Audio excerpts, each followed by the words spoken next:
Alors, aujourd'hui, il me fait plaisir de t'entretenir, Viviane. Alors, tu vas nous parler de toi, tu vas nous parler de tes motivations, tu vas nous parler de tes facteurs déclencheurs, tu vas nous parler de d'où viennent ces Leadership Days. Alors, pour commencer, Viviane, mais tu vas te présenter à nous. Qui est Viviane? Qu'est-ce qu'il y a derrière Viviane Sinan pour que les gens en apprennent sur toi? Merci, Nafou. Alors, je me nomme à l'état civil. Apprêtez-vous parce que mon nom, il est long. Sinan Ngoran Ndri Viviane. Donc, Sinan, c'est mon patronyme, c'est le nom de mon père. Ngoran parce que je suis la 9e enfant d'une famille de 10 enfants. C'est important. Ndri parce qu'il y a 3 filles qui se suivent avant moi, donc je suis la 4e et dans ma tradition, la 4e fille qui vient après une succession de 3 filles se nomme Ndri. Et Viviane, pourquoi ils ont choisi ce prénom, je ne sais pas. Je suis enseignante à Toronto, au Canada, et je suis maman de 2 enfants. Et je suis l'initiatrice de Connecter au succès qui est née au plus fort de la pandémie en 2020.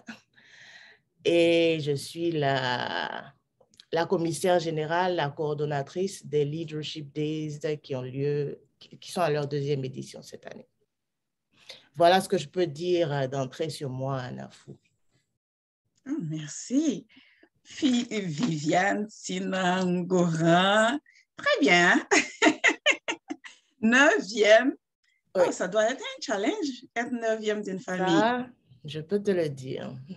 Être 9e enfant d'une famille, ça veut dire que tu es pratiquement le dernier. Quand on connaît nos traditions africaines, tu n'as pas forcément droit à la parole. Donc, c'est effectivement un challenge. Et puis, on va dire que si on en arrive dans mon parcours, je suis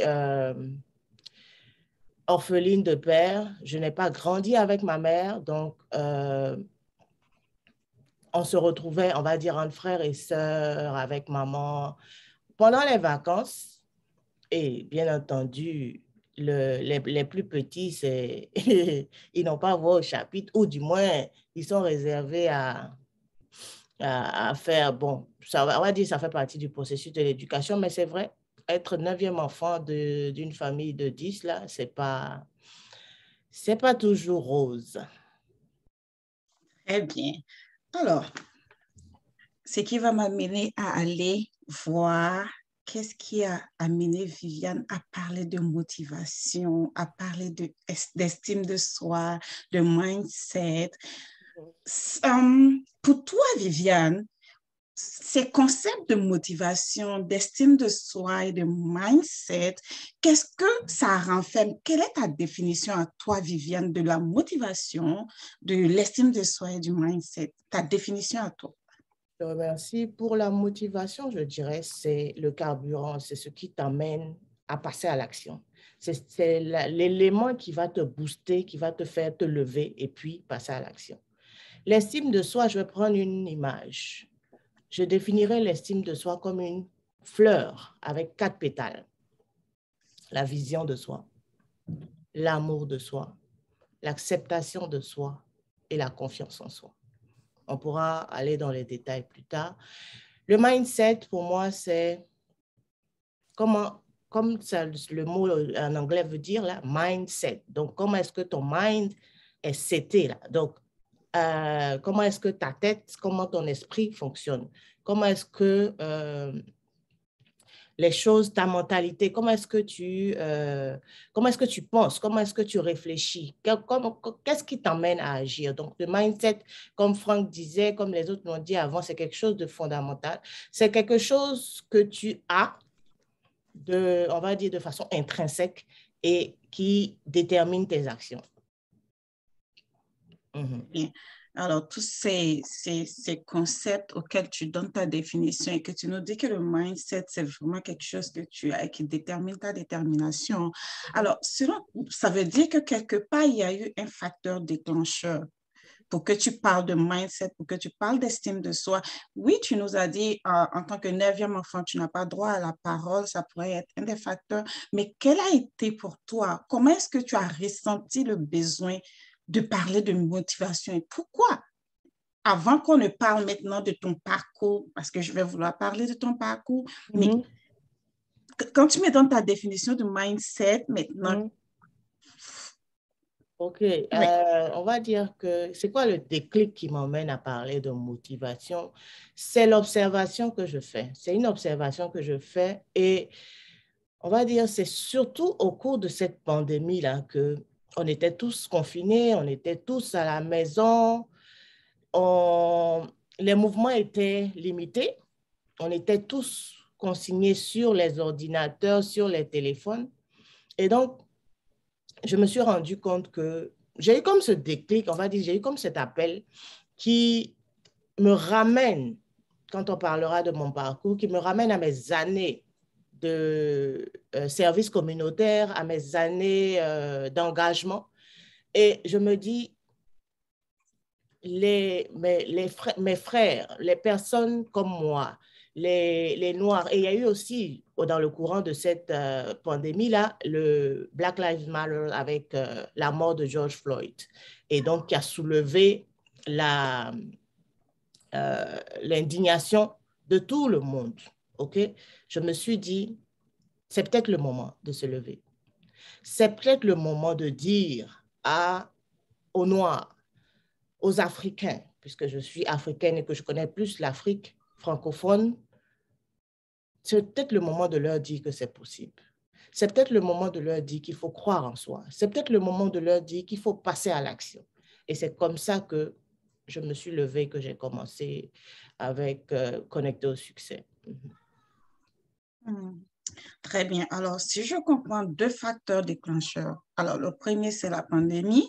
Et après, on a eu le mouvement des États-Unis avec le Black Lives Matter. Alors, pour toi, est-ce que, si je reviens à la pandémie, donc, on pourrait dire que la pandémie est une opportunité pour toi? Ah, tout à fait. Ça a été une vraie opportunité. Derrière les crises, ce n'est pas toujours des problèmes qu'il y a. Et il faut voir que la plupart des crises ont généré, il y a beaucoup de personnes qui arrivent à partir des crises à faire, même regarde la crise de la COVID, les compagnies de vaccins, ceux qui fabriquent les masques, tout ça, c'était une opportunité pour eux. Donc, derrière chaque crise, il y a une opportunité. Derrière chaque situation qui peut faire mal, derrière chaque situation où il semble que c'est compliqué, ça dépend de la posture dans laquelle on se met. Est-ce qu'on se met dans une posture solution ou on se met dans une posture où on voit la difficulté, où on voit la montagne? Donc, si on se met dans une posture solution, les idées vont venir, on va avancer. Donc, moi, la crise de coronavirus, là, ça a été une opportunité pour moi parce que ça m'a appelé, ça m'a amené à passer à l'action. Passer à l'action. Alors, oui, on pourrait parler peut-être du mythe de la caverne où ça dépend de là où tu diriges ton regard, si tu vois la fenêtre ou si tu décides de voir dans le fond du tunnel. Très bien. Alors, ça veut dire que, est-ce que avant cela, pour t'amener à nous parler de ton parcours, est-ce qu'avant cela, il n'y avait pas eu envie de le faire? Alors, peut-être tu pourrais nous parler de ton parcours qui t'a amené jusqu'à là, jusqu'à ce qu'il y ait ces deux facteurs déclencheurs là, puissants qui t'amènent à vraiment passer à l'action. Dans mon parcours, on va dire, je vais à l'école, je fais des études primaires, secondaires à Abidjan. Bon, on va dire une première partie de mes études secondaires à Abidjan, une toute petite partie à l'intérieur, juste en troisième, et je reviens à Abidjan parce que justement, j'étais tombée gravement malade à l'intérieur du pays, donc on m'a évacuée. Donc, j'ai fait mon lycée à Abidjan. Je suis allée à l'université en faculté de droit. J'ai une maîtrise en droit privé, option carrière entreprise. Et je commence à travailler dans le domaine des assurances. J'ai été stagiaire et puis j'ai gravi tous les échelons. Je veux dire, j'ai été stagiaire, j'ai été agent, j'ai été chef de service, j'ai été chef de département. Et j'étais plus dans le domaine, dans le volet technique. Donc, je travaillais dans le service sinistre, le service prestation, le service après-vente qui s'occupe des personnes victimes des accidents. Donc, ça peut être les accidents matériels où c'est le véhicule qui a un dommage, ou c'est les accidents corporels. Je me suis occupée aussi des questions juridiques du service, donc le contentieux. Et après ça, on m'a donné, voilà une autre opportunité qu'on m'a donnée. On m'a donné la direction de, on va dire, la vitrine de l'entreprise La Rotonde. Pour ceux qui connaissent Abidjan, Plateau, La Rotonde, le magasin La Rotonde, on va dire à l'époque, on vendait des chaussures. Mais quand ma compagnie AMSA, où je travaillais, me demande de diriger ce bureau-là, qui est le bureau principal, je n'ai pas fait d'études commerciales, donc c'est un défi. Mais j'y vais et j'arrive à le relever. Et puis après ça, j'immigre au Canada. OK, j'immigre au Canada en 2014 et puis là, depuis bientôt 4 ans, j'enseigne à l'élémentaire. Et puis voilà, à l'occasion de la crise du coronavirus, l'idée de connecter au succès naît. Wow, Voilà un peu quel mon beau parcours. parcours. Mais voilà, je dois Oui. dire que dans mon parcours, à côté du volet professionnel, j'ai, on va dire déjà à l'université, j'étais membre de plusieurs associations, dont l'AIESEC, l'Association internationale des étudiants en sciences économiques et commerciales. Moi, je n'étais pas en sciences économiques, mais je suis allée à l'AIESEC parce que j'avais soif d'apprendre, parce que j'aimais ce qu'il faisait, que je voulais découvrir. L'AIESEC, c'est l'AIESEC qui organisait les foires, les campus, expos et consorts. Ouais. Et puis, après ça, j'ai été cooptée par une aînée qui m'a fait découvrir la grande famille du Lions Club International. J'ai commencé en étant Léo, ça veut dire Leadership Experience Opportunity. Donc là-bas, j'ai été membre, j'ai été secrétaire, je n'ai pas été trésorière par contre, ouais. J'ai été présidente de club et puis j'ai occupé des fonctions aussi au niveau national. Et puis après, j'ai été cooptée pour être Lion, ça veut dire que ce sont les adultes là, donc Liberty, Intelligence, Our Nation, Safety, so, la liberté et l'intelligence sont la sauvegarde de nos nations. Et ça, c'est ce que le mot Lion veut dire et le sigle, c'est nous servons. Donc, à travers le Lions Club, j'ai appris à servir. J'ai appris à aller au service des plus vulnérables. J'ai appris à organiser des œuvres sociales. J'ai appris à faire des collectes de fonds. J'ai appris à préparer, organiser, diriger une réunion. J'ai appris à parler en public. J'ai appris. Donc, quand j'ai évolué, quand je suis arrivée au Canada, raison d'intégration oblige, peut-être j'ai mis le focus sur mon immigration, sur mon intégration. Mais comme je disais, le déclic est arrivé en 2020 et puis j'ai dit, OK, je pense qu'il faut que je reprenne mon bâton de service là. J'y vais. Le bâton de service, et qui m'amène Ouais. à parler de servir, parce que servir avec tout ce que tu viens de nous dire, servir l'humain, mettre l'humain Okay. au milieu de toutes nos actions. Et Mhm. cela ne va pas sans le développement personnel. Alors, tu peux me dire combien de temps, ou dire à tous ceux qui nous suivent, depuis combien de temps tu as commencé à faire du développement personnel, à t'intéresser au développement Je souris personnel? à cette question-là parce que je pensais que j'avais découvert le développement personnel il y a 2 ans. Je te le dis, je pensais que j'avais découvert. Mais en fait, parce que je suis sur Facebook, on va dire, je suis l'une de celles qui a cru à Zuckerberg au début et qui allait sur Facebook, qui avait créé un compte, même si les gens disaient, oh, ces histoires de choses en ligne et nanani et nanana. Donc, j'ai toujours eu cette approche de développement personnel. Et Facebook m'a rappelé que déjà il y a 10 ans passés, je postais des choses sur le développement personnel, mais je n'étais pas consciente. Je n'étais pas consciente.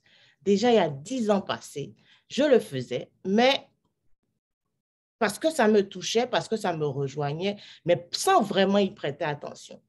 Mais comme on dit, tout nous ramène toujours à nous. Tout nous ramène toujours à ce que l'on est et ce que l'on cherche. Et quand il y a eu, c'est comme cette crise-là m'a reconnecté à mon essence, à ce que je cherchais, et le développement personnel, c'est venu naturellement. J'y suis à fond et j'estime que on est plusieurs à avoir grandi, mais pas à s'être développé. On a besoin de cette connexion à ce qui nous définit, à ce qui nous sommes. Parce qu'on est comme dans un système, on n'est pas forcément conscient qu'on est dans un système. Et puis, on agit par automatisme, parce qu'on est conditionné, parce qu'on est formaté. Mais le développement personnel te permet de faire ce repli-là, de faire cette introspection, et puis de te poser la question, qui suis-je? Qu'est-ce que je veux? Quelle est ma mission? Qu'est-ce que je suis venu faire ici? Quel est l'impact que je veux faire, que je veux avoir? Et à partir de ce moment-là, tu commences à faire un travail intérieur sur toi-même. C'est ce que je peux dire. Ouais. OK. Alors, si moi, j'essaie de résumer, alors le développement personnel serait pour toi se reconnecter à soi-même. Est-ce que c'est cela? Oui. Alors, oui. Étant donné que tu nous dis que tu faisais du développement personnel peut-être 10 ans auparavant sans même t'en rendre compte, à quel moment tu peux, je dirais, qu'est-ce que toi tu pourrais donner comme petite définition un peu toute simple qui permettrait à quelqu'un qui peut-être fait du développement personnel sans s'en rendre compte, qui pourrait lui permettre de savoir que tiens là, je suis en train de faire du développement personnel. Une petite définition toute simple. Développement personnel, c'est grandir. Donc, le développement, on fait du développement personnel comme quand on travaille, on a des objectifs, on travaille à les atteindre. On fait du développement personnel quand on identifie ce qu'on aime, on identifie là où on identifie ses valeurs et puis on travaille, on garde le focus sur ces valeurs-là, on fait la promotion de ces valeurs-là dans ce qu'on fait. On fait du développement personnel quand on passe d'un point X à un point Y, quand on progresse. Donc, le développement personnel, en fait, ce n'est pas quelque chose de mystérieux. Ce n'est pas quelque chose qui est réservé à une catégorie. Je veux dire, on peut faire tous du développement personnel. Et en général, même, on va dire, on fait du développement personnel sans forcément en être conscient. Sans forcément en être conscient. Seulement, quand je prends un livre, quand je vais chercher un livre qui m'intéresse sur un sujet, un domaine dans lequel j'ai un intérêt et que je me forme, je lis, j'apprends, je fais du développement personnel parce que je vais dans le livre, le sujet m'intéresse, j'apprends, je découvre des choses et puis ça me permet, ça impacte ma façon d'être. Donc, je fais du développement personnel. Alors, est-ce que ça va se limiter à toi ou ça va ça va se répandre, ça va avoir une Le influence sur développement ceux qui personnel t'entourent? te permet de te connecter à toi, mais te permet aussi d'impacter ton environnement. Parce que se développer pour se développer, on va dire, tous on se développe, on est enfant, on grandit, et puis on devient adulte, et puis on fait des choses, on a des relations. Mais le développement personnel va t'aider à t'identifier à l'autre. Le développement personnel va te permettre de te voir en l'autre et de vouloir créer quelque chose qui permette à vous deux de rayonner, qui permettent à vous deux de vous épanouir, de permettre à tout le monde de vivre dans un monde meilleur. Donc, c'est pas le développement personnel, ce n'est pas juste pour l'individu, pour le développement de l'individu, mais le développement personnel amène l'individu à développer son environnement. Merci, Viviane. Alors, le développement personnel t'amène à changer toi-même et à avoir un impact positif sur ceux qui t'entourent, sur ton environnement. Alors, ce qui va m'amener à te demander, toi, quand tu as commencé ton développement personnel, oui, tu nous as parlé de certaines étapes qui sont comme, oui, ton volet professionnel a sûrement un impact sur ton volet communautaire et autres, et que tu nous as parlé de ton engagement avec le Lions Club, avec le Léo, avec l'AESEC. Ça veut dire que tu as franchi des étapes et que tu nous as donné un bref aperçu de ces étapes-là. Mais pour que tu en arrives à connecter au succès et même à ces Leadership Days, quelles ont été les étapes? Est-ce que tu as eu des peurs? Comment tu as franchi ces peurs? Ah ouais. Merci pour cette question. Je repars en arrière et quand je commençais, j'avais juste une idée. OK? Mais je me disais, je veux faire quelque chose. Je veux aider mes semblables. Je veux partager mes expériences. Mais j'avais peur. J'avais peur du jugement. J'avais peur qu'on me juge. J'avais peur qu'on me regarde. Je n'avais jamais fait de vidéo. Je ne m'étais jamais mise devant une caméra pour faire une vidéo. Parce que justement, dans mon parcours, pendant mon enfance, quand j'étais à l'école primaire, j'ai été victime d'intimidation. OK? Et je n'aimais pas mon nez. On m'a toujours dit, oh, tu as un gros nez, tu as un gros nez, tu as un gros nez. Au point où ça a impacté l'estime que j'avais de moi-même. Le reflet que le miroir, la glace m'emmenait, là, je ne l'aimais pas. Donc, il fallait que je voulais partager mon expérience, je voulais emmener les gens à passer à l'action. C'est vrai, peut-être que je pourrais dire que j'aurais pu utiliser un autre moyen que la vidéo, mais je me dis la vidéo a plus d'impact. Et quand on regarde même les statistiques aujourd'hui, les actions en mode vidéo sont plus vues, ont plus d'audience. Donc, je fais la vidéo, mais je fais quoi? J'ai honte. Est-ce qu'on va, on va pas me juger? Je vais ressembler à quoi à l'intérieur de la vidéo? Donc ça, c'était une peur. J'avais un autre, le syndrome de l'imposteur. Qui suis-je?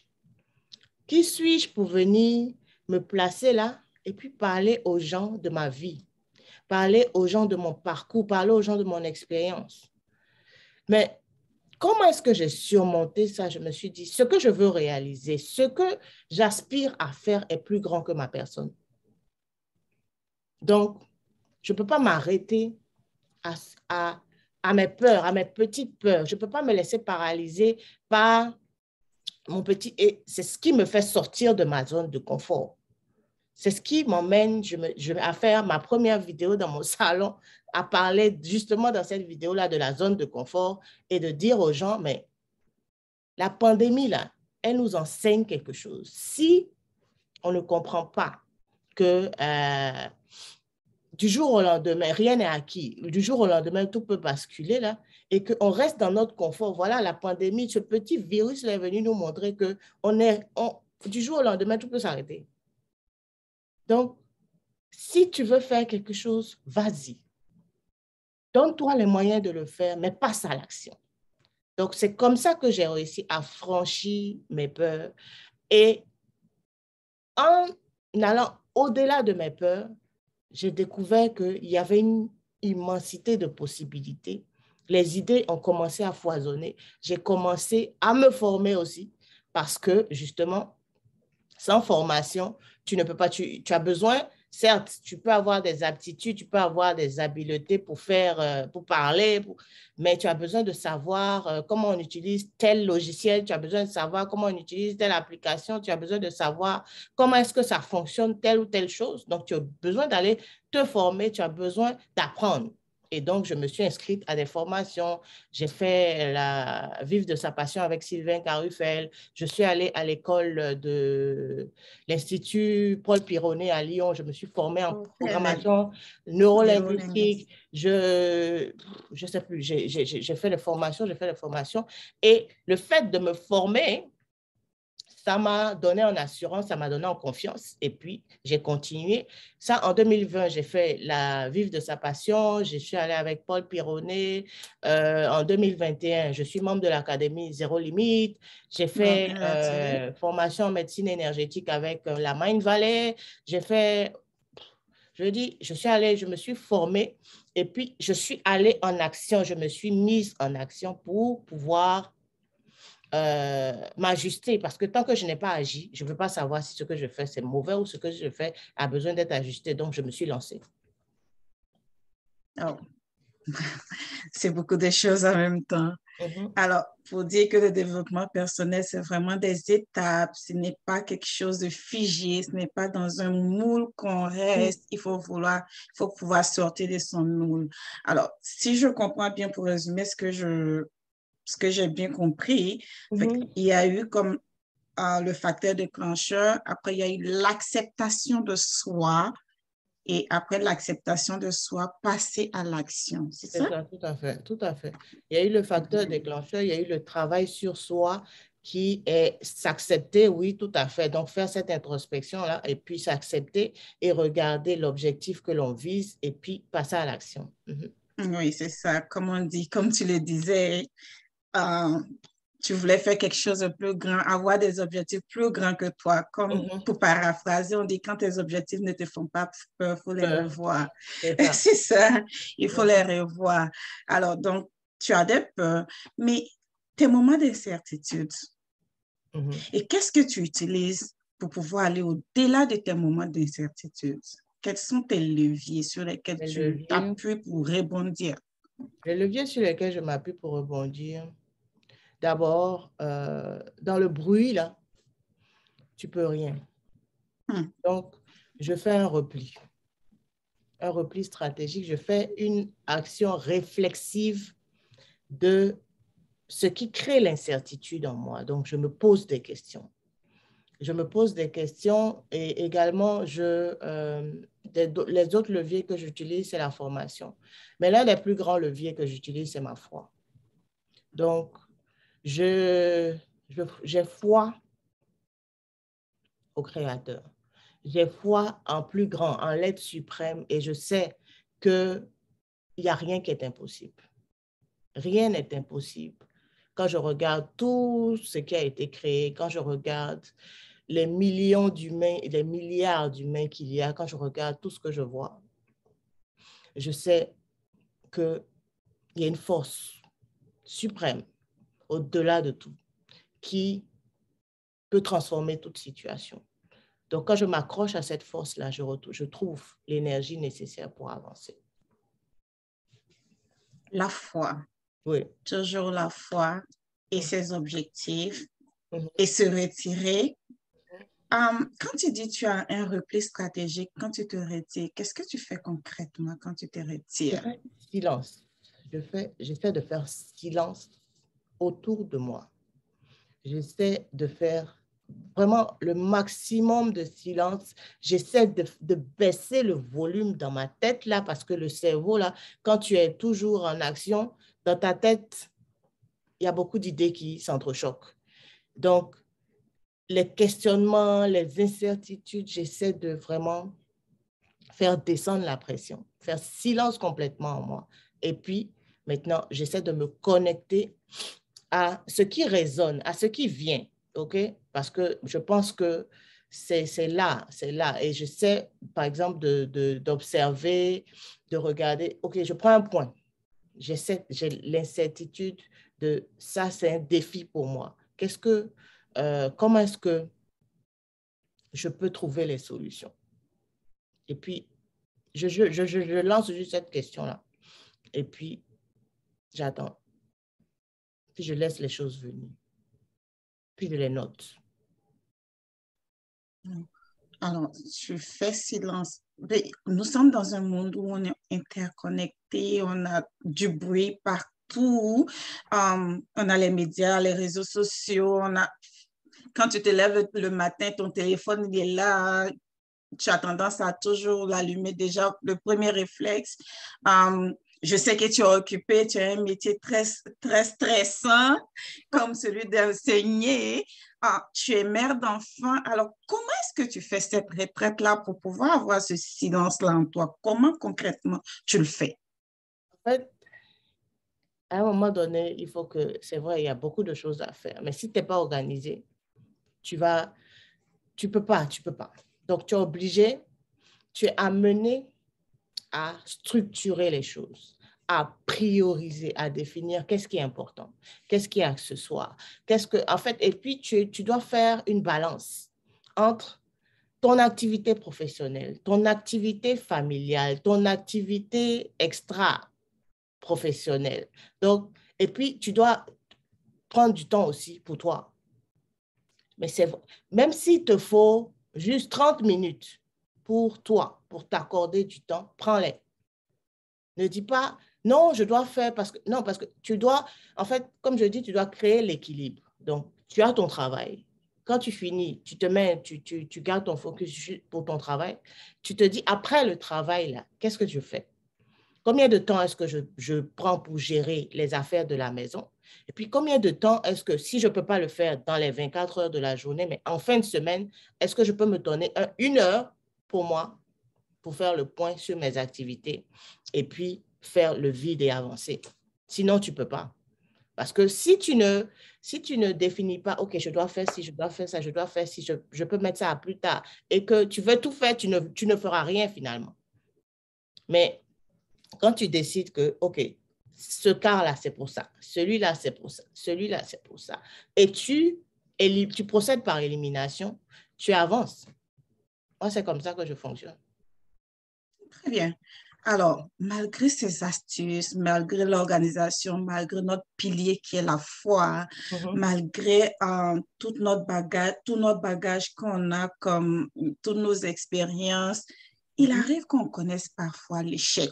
Est-ce que Viviane a connu des échecs et comment est-ce qu'elle a fait pour aller au-delà de ces échecs-là? Qu'est-ce qu'elle en a tiré comme leçon? Le premier échec que je n'oublierai jamais, c'est mon échec au BPC, en classe de troisième. J'étais élève moyenne, on va dire, mais cette classe de troisième, là, je l'ai prise à la légère. Et j'avais commencé à avoir de mauvaises fréquentations dont je n'étais pas forcément consciente au moment, mais je voulais vivre, je voulais m'amuser, j'étais avec mes amis.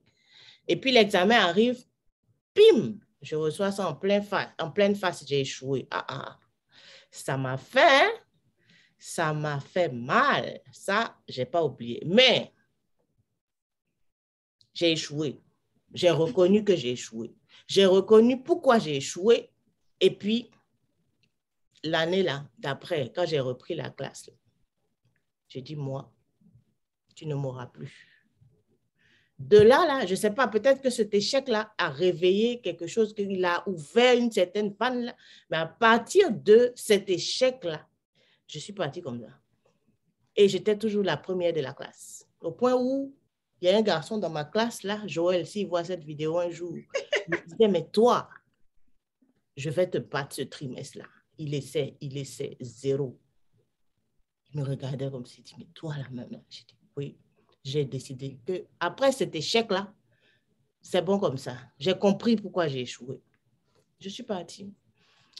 De la troisième que j'ai reprise, troisième 7 au Collège moderne de Cocody jusqu'à l'université, je n'ai plus d'échecs et j'ai même eu des trophées. J'ai même eu des prix. Et paix à son âme, le professeur Alassane Salif Ndiaye a été celui qui m'a remis mon prix à l'époque au cours secondaire protestant de Cocody. Et ce jour-là, curieusement, toutes les premières de classe étaient des filles. Tous les premiers étaient des filles. Il nous a soulevées toutes. Je n'oublierai jamais ça. Le deuxième, on va dire, échec à l'université en fac de droit en général, c'est la classe, le niveau qui bloque le plus les gens, c'est la licence. Et ça m'a bloqué aussi. Mais quand ça m'a bloqué, j'ai dit attends, parce que j'ai une amie, justement, que ça a bloqué, je ne sais plus combien de fois. Mais moi, là, j'ai dit, moi, tu ne vas pas me bloquer comme tu as bloqué ma copine. Là. Moi, je m'en vais. Donc, j'ai travaillé. Et puis, j'ai passé ma licence, j'ai passé ma maîtrise. Et puis, je suis partie. Donc, l'échec, en fait, l'échec nous apprend quelque chose sur nous. Si on n'échoue pas, on ne va pas savoir que l'attitude ou la voie qu'on a prise là n'était pas la bonne, que la façon dont on a fait. Comme quelqu'un disait, chaque journée est soit un échec, soit une réussite, parce que si tu fais des actions qui sont inefficaces, ta journée sera un échec. Si tu fais des actions qui donnent des résultats probants et qui sont efficaces, ta journée est une réussite. Donc, il ne faut pas dramatiser l'échec, il ne faut pas voir l'échec comme cette boule-là, non. Et je ne veux pas faire parce que si je fais, je vais échouer. Si je fais, ça ne va pas marcher, donc je ne fais pas. Échoue. Accepte, utilise tes échecs-là pour devenir meilleur. Tombe, comme Olivia l'a dit hier. Tombe, ce n'est pas le nombre de fois que tu tombes là qui est important, mais c'est comment tu te relèves. Donc, échoue. Échoue. Essaie, échoue. Et puis, deviens la meilleure version de toi-même. C'est tout. Alors, on ne dira pas échoue, mais expérimente. OK, expérimente. C'est le mot échoue, le verbe échouer, là, j'ai pas peur là. Expérimente. Ah, oui. Échoue, expérimente, essaye, et puis tombe, relève-toi. C'est C'est tout. cela. Alors, la dernière fois, pour parler même de cela, ce qui a amené même jusqu'à ce que Viviane soit cette Viviane Sinon qui a le courage de s'asseoir devant la caméra et pour parler de gens et qui s'est acceptée telle qu'elle est, ça veut dire que quand nous avons écouté Franck la dernière fois, il disait que l'environnement, les relations et les informations qu'on met dans notre cerveau ont un impact sur notre façon d'être sur nous.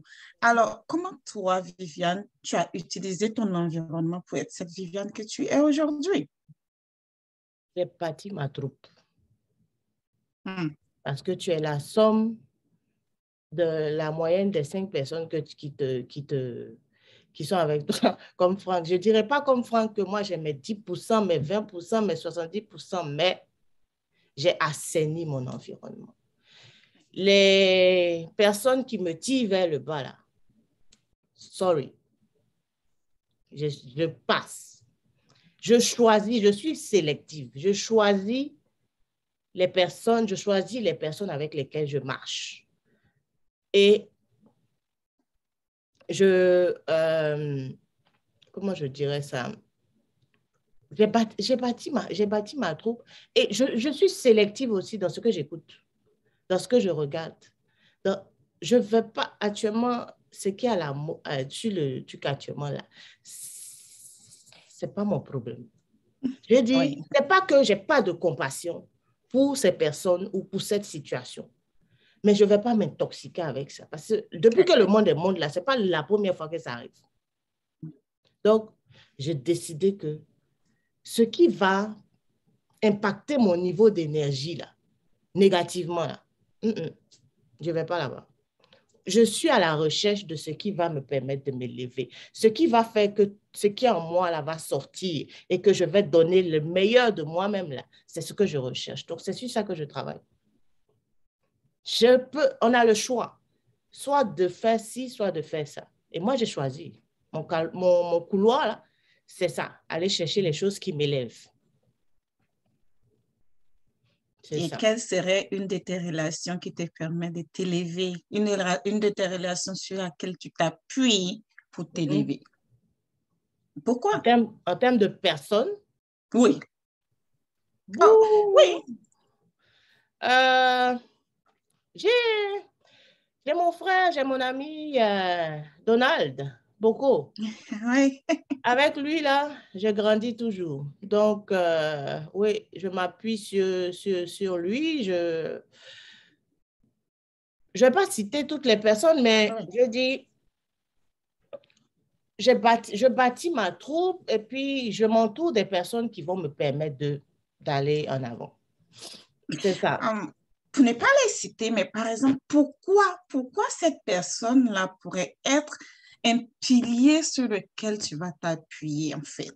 pour, pour Parce que qu'on partage des valeurs. permettre, oui. Et On ce serait partage des quoi vos valeurs. valeurs, les Nos valeurs que valeurs Viviane a? comme le partage, nos valeurs comme le travail, nos valeurs comme le respect, nos valeurs comme l'éducation, nos valeurs comme la croissance, c'est nos valeurs comme le leadership, c'est des valeurs qu'on partage. Et donc, c'est ces valeurs, c'est ces personnes de valeurs-là que je vais chercher. Très bien. Alors, connecté au succès, ton titre, c'est Coach Mindset. Qu'est-ce qui t'amène à aller vers le coaching? C'est quoi d'abord et qu'est-ce qui t'amène à aller vers le coaching? OK, donc merci pour ta question. Par rapport au coaching, je voulais préciser parce que les gens font souvent l'amalgame en mélangeant le coaching avec le mentorat, avec le thérapeute, avec le consultant. C'est pas ça. Le coach, il faut que les gens comprennent ça. C'est pas celui qui va régler ton problème. Le coach, il va te questionner. Et par son questionnement, il va t'amener toi-même à trouver ton plan d'action pour arriver là où tu veux arriver. Donc, le coach va t'aider. Il t'aide par son questionnement. Il t'aide à trouver les réponses toi-même. OK? Donc, le coach, là, il ne vient pas te donner des conseils. Celui qui te donne des conseils, c'est un consultant qui est expert dans un certain domaine et que tu vas voir et puis tu le consultes et puis il te donne des directives.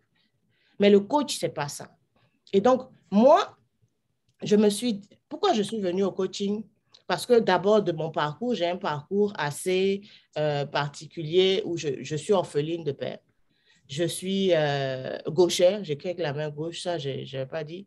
Mais ça a été aussi quelque chose dans mon parcours, là. On m'a bien chicoté pour que j'arrête d'utiliser cette main gauche-là pour écrire. Je suis Tradition africaine, culture africaine je suis oblige. 9e enfant d'une famille de 10. On m'a bien tassé, m'a bien mis à sa place. Donc, je peux poser des questions. Si quelqu'un a des défis dans ces domaines-là, je peux poser des questions qui vont amener la personne à se retrouver. Deuxième chose, j'ai toujours eu cette soif d'apprentissage, de développement et le coaching vient nourrir cette soif-là en moi. Et la troisième chose, c'est aider.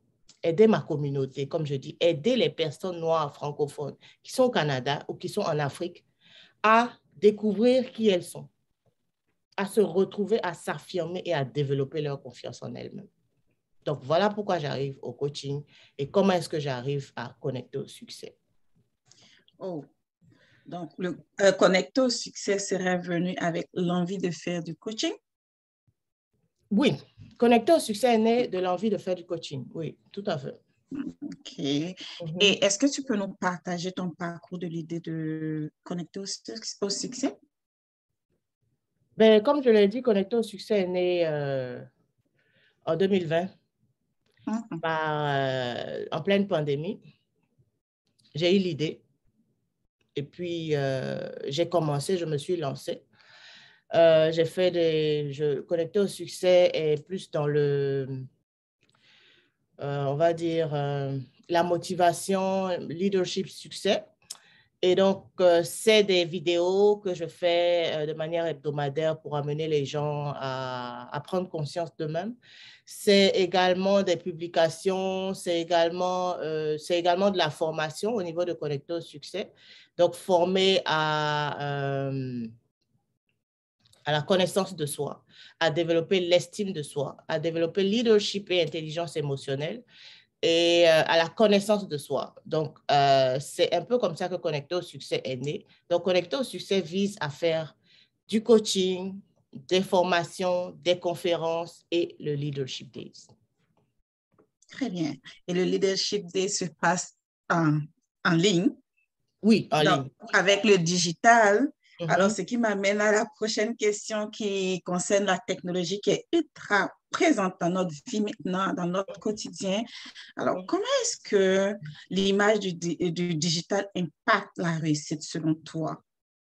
Aujourd'hui, le digital est incontournable. OK? Donc, l'image que tu reflètes sur le digital a incontestablement un impact sur l'image que tu as. Mais ce que tu projettes aussi sur le digital n'est pas étranger à qui tu es. Donc, dépendamment de là où tu veux aller, où est-ce que tu veux t'orienter, ou bien l'impact que tu veux avoir, dépendamment de cela, tu vas venir faire une présentation digitale, tu vas venir te mettre sur le digital. Parce que ce que tu vas refléter sur le digital n'est autre que toi, n'est autre que qui tu es. Donc, si tu viens sur le digital et que l'impact est négatif, je ne dis pas forcément que tous ceux qui ont de la notoriété font forcément du positif, mais le digital est important pour la réussite. Le digital est important pour se déployer, mais le digital n'est pas différent de la personne. C'est vrai qu'il y a des personnes qui sont sur le digital qui sont fausses. Okay? On vend du rêve, comme Aminata le disait hier, mais le digital doit être le reflet de qui tu es. En tout cas, moi, c'est comme ça que je vois le digital. Je pense que je dois envoyer un message à M. Hamon qui doit être dans l'autre salle là-bas. Très bien. Alors, et avant que tu envoies ton message ou pendant que tu es en train de préparer ce message, alors, moi, ça m'amène à revenir sur la notion de courage, avoir le courage d'utiliser le digital, de donner son image publiquement, parce que dès que ça va sur les réseaux sociaux, tout est déjà public. Alors, ça prend du courage et ça demande d'avoir un mental de fer, alors un mental d'acier. Comment est-ce que toi, Viviane, tu te bâtis cette force de caractère là, pour aller au-delà du quand dira-t-on? Oui. C'est un process et ça demande un travail sur soi. Tout le monde ne peut pas se lancer comme ça. D'abord, ça part de la personnalité même de la personne d'abord, parce que si c'est une personne qui est introvertie, ça va lui demander beaucoup plus de travail sur elle-même. Mais si c'est une personne qui est extravertie, elle ne va pas avoir peur de se lancer. Moi, je suis à la fois les deux là. J'ai été, à un moment donné de ma vie, très introvertie du fait de tout ce que j'ai dit par rapport à mon estime de moi-même, par rapport à l'intimidation. Mais quand j'ai réussi à faire ce travail-là sur moi et qu'aujourd'hui, je me suis découverte, je me suis reconnectée à moi, j'ai pas honte, j'ai pas peur, j'ose me présenter telle que je suis parce que je m'accepte, parce que je m'assume. Qui que tu sois, pour reprendre cette jeune fille visionnaire et impactante qui est la 3e plus belle fille du monde, qui que tu sois, noir, blanc, jaune, vert, orange, assume ton identité. Accepte-toi tel que tu es. Accepte-toi, accepte qui tu es et sois toi. C'est tout. Donc, sois vrai, sois authentique et puis tu rejoindras forcément quelqu'un de l'autre côté, mais sois toi, sois authentique. Merci. Alors, ça va nous amener vers la fin de notre entretien que nous avons. Viviane, si ceux qui nous suivent devraient partir avec 3 choses, 3 choses qu'ils devraient retenir à la fin de notre entretien, comme je dirais, les conseils que tu leur donneras. Les conseils que je leur donnerai, parce que j'ai noté 3 choses justement. 3 choses qui sont... 1, croire en soi. Il faut qu'ils croient en eux, qui qu'ils soient. Ils ont un potentiel, ils ont un dépôt, ils ont quelque chose qui est unique. Donc, il faut qu'ils y croient. Il faut qu'ils respectent le process, ils respectent le processus qui va partir de la découverte de qui ils sont pour donner ce qu'ils sont au monde. Donc, croire en toi, respecter le processus, ça veut dire, ce n'est pas une course. Ce n'est pas non, parce que tel a fait ça, moi aussi je veux faire. Où est-ce que toi tu es aujourd'hui là? Ce n'est pas où Viviane est aujourd'hui. Ce n'est pas où Nafou est aujourd'hui. Donc, respecte là où tu es et puis marche ton chemin. Ne cherche pas à marcher le chemin de quelqu'un d'autre. Troisième chose, écoute ta voix. Écoute-toi. Écoute ta voix et suis ta voix. Donc, écoute ta voix VOIX et suis ta voix VOIE. Oui, Écoute ta voix intérieure. Vis de l'intérieur vers l'extérieur et puis suis ton chemin. Pour finir, apprends et partage. Apprends et partage. Tu en auras de très, très, très, très grands bénéfices. Apprends et partage. Voilà ce que je veux dire. Merci Viviane. J'espère que ceux qui nous suivent ont pris de la graine de tout ce qui a été dit. En tout cas, le Leadership Days, c'est quelque chose à suivre, à apprendre. Et depuis avant-hier, nous en apprenons, on apprend. Et de façon diversifiée, on ne peut que te dire merci Viviane et merci à tous ceux qui prennent de leur temps pour nous suivre et grandissons ensemble.